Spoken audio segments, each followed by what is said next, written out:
Welcome back to Joey's Garage. Today we got quite a bit on the schedule. I've got to get the throttle body cleaned up on this Corvette. I've got to get a throttle position sensor put on, put the airbox back together. I've already cleaned the air filter. This car was doing a high idle, and I did some research online, and I can't really find a specific thing that's causing my issue. But there's a lot of people that's telling me to start with throttle position sensor and clean the throttle body. So that's what I'm doing today. I got to get this car done and out of the way. My stepson's in. Bub is what we call him. We're going to pull his truck in. He wants to put a filter and transmission fluid in his truck. And once we get that done, when my daughter gets home with her car, she's got a blown speaker in her back passenger door. So we bought a set of Sony speakers. I'm going to do a video on the review of them and the installation of those, try to get those going. And then later on today, I'm meeting up with a friend of mine who's going to hook a diagnostic tool up to this car, and he's going to look at the voltage outputs, all MO2 sensors, and make sure that they're all firing the way that they're supposed to be. So a lot to do and a little time to get it done. We will be making sure that we're wearing our PPE for a splashback, a throttle body cleaner, transmission fluid, things of that nature. We'll get his truck jacked up in the air, make sure we're using jack stands for safety, and we're not going to take any chances. So stay tuned and we'll get this going.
So it's time for me to go on a rant.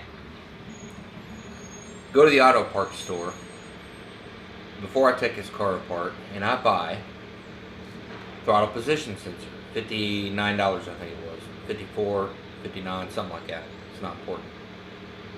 They give me the part and they say it's the only one that's in the system, it's the right one. Okay. I trusted that auto parts store, which I'm not going to mention their name because freedom of speech out the window. I can't give you guys an honest review of something or a company without them getting butthurt and coming after you. So I'll leave their name out, but I haven't really had problems with that auto parts store. Shop there for years.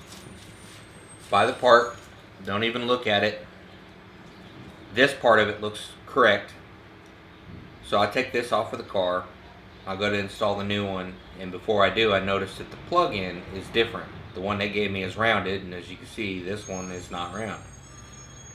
So, annoyed, but okay, I jump in the truck and head back to the auto parts store, and I said, you guys gave me the wrong part. This is where the real aggravation started, and why I'm giving you this rant. They look it up again, and they tell me, no sir, that's the right one for your car. I said, no ma'am. I'm holding the sensor right here in my hand. I physically took this one off of my car. She said, well, you must have the wrong part. It's not our fault. And again, I had to explain to her, ma'am, I unplugged the wiring harness from this sensor on my car. I took it off of my car. I have the right damn sensor. So she tells me that basically that the sensor that they had was right. There's nothing they can do, and so I get my money back and I go to another auto parts store, which I'm not going to mention them either. because I usually have problems with that other auto parts store. But I go in and I said, hey, I'm looking for a sensor, throttle position sensor for an '01 Corvette Z06. It only came with a 5.7 L6 motor in it. Can you get it? She pulls it up. She says, yes. It's currently, I can't see the clock, but it's, let's say 2:30. It'll be here by 5 o'clock today. $111 for that little bitty sensor. And I said, well, dang, I need it. I guess I'll go ahead and pay for it. But let me see the end of the plug to make sure it's right. She spins her computer around. It's this plug. No problem. So why one auto parts store can't get it right and swears up and down that I have the wrong part, and that they're right, I'm wrong, but the other auto parts store finds it right away, no problems. Baffles me.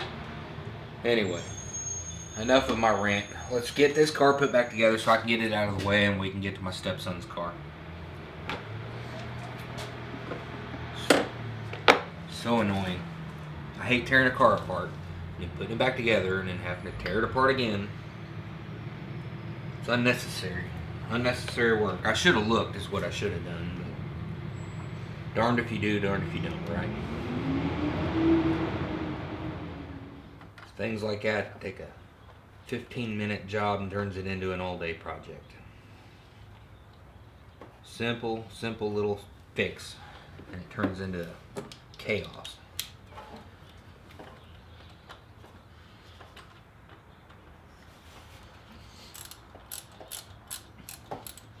Also, the bolts that they use on this thing is the star bit with a little hole in the end of it, like a little security bit. So you can't just use an Allen wrench or a regular socket head. You have to have a specialty tool. Fine.